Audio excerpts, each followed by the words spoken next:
ইরানের সশস্ত্র বাহিনীর কুচকাওয়াজ মানেই যেন সামরিক প্রযুক্তিতে নতুন নতুন চমক। তবে এমন চমক দেশটির শত্রুপক্ষের ঘুম হারাম করে দেয়। গেল 21 সেপ্টেম্বর তেহরানে অনুষ্ঠিত এমনই এক ইভেন্টে হাজার হাজার সেনা অংশ নেয়। বিভিন্ন সাজোয়াজান, ক্ষেপণাস্ত্র ব্যবস্থা, ব্যালিস্টিক ক্ষেপণাস্ত্র এবং ড্রোন প্রদর্শন করা হয়। তবে পুরো পৃথিবীর চোখ ইরানের দিকে আরেকবার ফিরিয়েছে প্রদর্শনীতে থাকা অত্যাধুনিক জিহাদ মিসাইল এবং শাহেদ 136B ড্রোন। আলোচ্য কুচকাওয়াজে 23 ব্যালিস্টিক ক্ষেপণাস্ত্র প্রদর্শন করা হয়েছে। তার মধ্যে জিহাদ ক্ষেপণাস্ত্রের 4টি নতুন ভ্যারিয়েন্ট রয়েছে। ইসলামিক বিপ্লবী গার্ড কোরের অ্যারোস্পেস ফোর্সের তৈরি 6 থেকে 7 টন ওজনের ক্ষেপণাস্ত্রগুলো তরল জ্বালানি নির্ভর। 1000 কিলোমিটার রেঞ্জের সমরাস্ত্রগুলো সর্বোচ্চ 12 মিটার লম্বা এবং উচ্চ মাত্রার বিস্ফোরকে সজ্জিত। 0.88 মিটার ব্যাসের ক্ষেপণাস্ত্রগুলো মূলত কিয়াম-1 ক্ষেপণাস্ত্রের আপগ্রেড সংস্করণ। পুরনো সংস্করণের চেয়ে নতুন জিহাদ ক্ষেপণাস্ত্রের রেঞ্জ অনেক বাড়ানো হয়েছে, যা একে ইসরায়েল পর্যন্ত নিয়ে যেতে পারে। এজন্যই অস্ত্রটি নিয়ে এত আলোচনা। তাছাড়া জিহাদের রকেট ইঞ্জিনের উন্নতি এবং রিফুয়েলিংয়ের সময় কমিয়ে অর্ধেকে আনা হয়েছে। ইনার্শিয়াল গাইডেন্স সিস্টেমটিও উন্নত করা হয়েছে।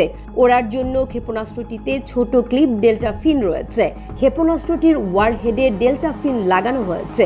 এটিও 2019 সাল থেকে ব্যবহৃত কিয়াম-1 এর ওয়ারহেডগুলোতে দেখা যায়। কিয়াম-1 এর ওয়ারহেডটি চূড়ান্ত পর্যায়ে সেকেন্ডে 2935 মিটার গতিতে অর্থাৎ মাক 8.5 গতিতে ছুটতে পারে, যার ফলে ক্ষেপণাস্ত্রটিকে হাইপারসনিক শ্রেণীতে ফেলা যায়। ক্ষেপণাস্ত্রটির কার্যকারিতা 2020 সালেই ইরাকে মার্কিন ঘাঁটিগুলোর বিরুদ্ধে এর মধ্যেই প্রমাণিত।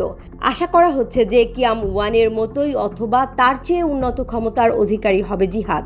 আরেকটি গুরুত্বপূর্ণ ফিচার হলো জিহাদের ট্রান্সপোর্টার ইরেক্টর লঞ্চার একসঙ্গে 2টি ক্ষেপণাস্ত্র বহন করতে পারে, ফলে লঞ্চিংয়ের সংখ্যা বাড়ানো সম্ভব। কুচকাওয়াজে বিভিন্ন ড্রোনও উন্মোচন করেছে ইরান। সেসবের মধ্যে শাহেদ 136B নজর কাটছে, কারণ এটি তার পূর্বসূরি শাহেদ 136 এর চেয়ে উল্লেখযোগ্যভাবে আলাদা। ডেল্টা উইং আকৃতির 200 কেজি ওজনের ড্রোনটির আকার এবং পেলোড ক্ষমতা দুই ক্ষেত্রেই শাহেদ 136 এর চেয়ে উন্নত।